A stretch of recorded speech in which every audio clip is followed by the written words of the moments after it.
Hello, everyone. My name is Jeff, for those of you who don't know me. And for those of you who do know me and my wife and my family, you know that just over 6.5 years ago, almost 7 years ago, we lost our 27-year-old son to suicide.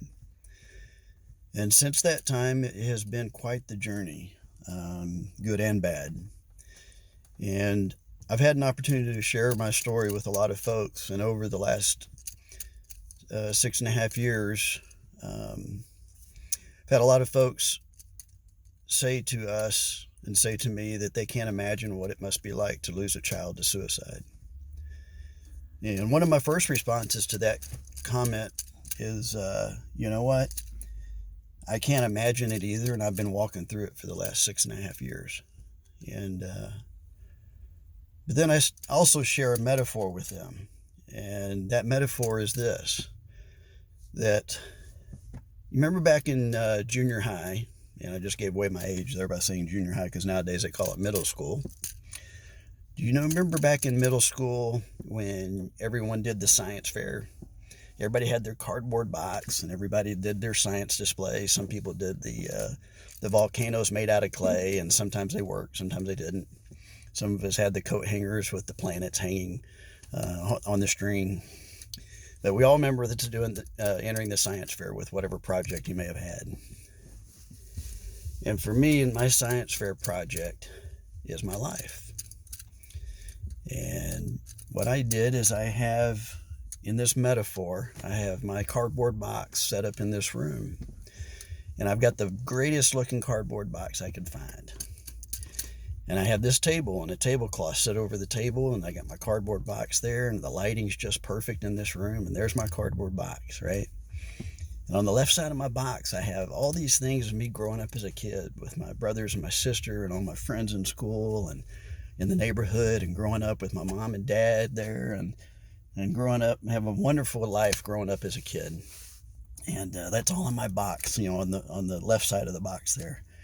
And it continues on as I go up and I graduate, high school, and playing soccer most of my life, and that's in there. And shortly after graduating high school, after my first year of college, I meet my wonderful wife, and we get married almost immediately, and we start a family a few years later.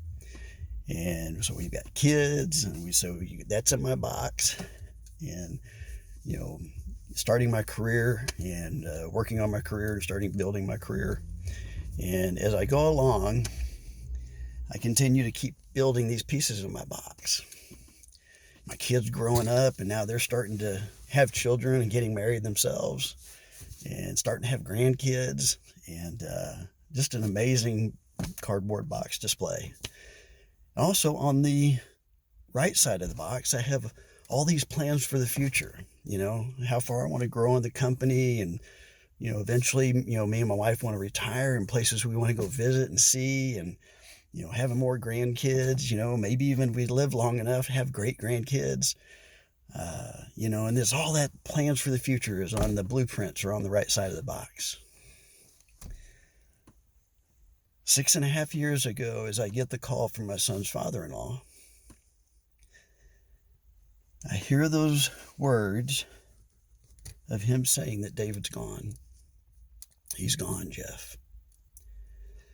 And in that moment, this image appears in my room where my cardboard box sits.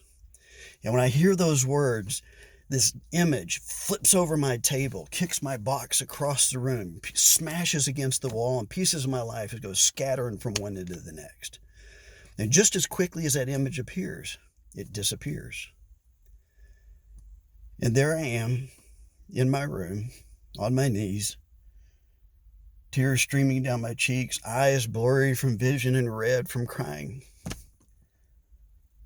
With the love and compassion and the prayers of my friends and family, I muster up enough strength to crawl over to the table and stand it back up on its feet. One of the legs is bent now, so the table's got a wobble to it. I crawl over to the tablecloth and I grab that and I hustle that and just try to lay that over the table. And as I do, I see it's got tears all in it. I stand up and I go walking over towards my cardboard box that's in the corner. And as I pick it up, it almost falls apart because it's ripped from one end to the next. But I take it over to my table and I set it up there and I start trying to bend the creases out and trying to straighten it up as best I can. I grab the duct tape and I start trying to tape it back together as best I can. And there's my box, kind of all wobbly and creased and folded and with duct tape all over it. And then I go around the room and I start picking up all the pieces of my life that are scattered from one end to the next. And I gather them all up and I lay them across the table. And I spend the next 6.5 years going through each individual piece and looking at it and trying to figure out what it is. And once I figure it out, it's like, okay, where did that go in my box? And I start trying to figure out where it went in my box.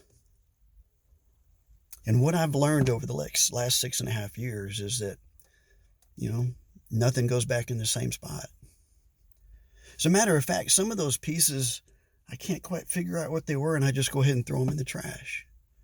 Some of the pieces just don't carry the same meaning as they used to, and I toss them away as well.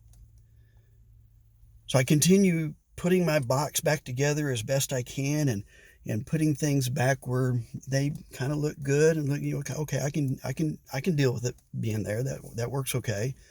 And as I'm putting my box back together, I keep looking over to the right and looking at the things that are posted about the future and plans for the future.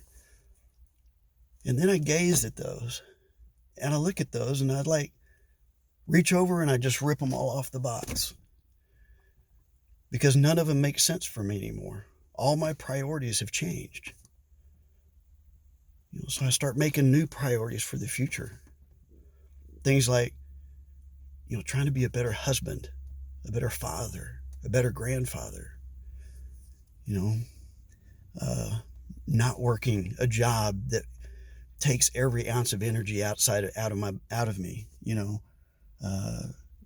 trying to volunteer more with the American Foundation for Suicide Prevention, that allows me to be able to be a voice of hope for people.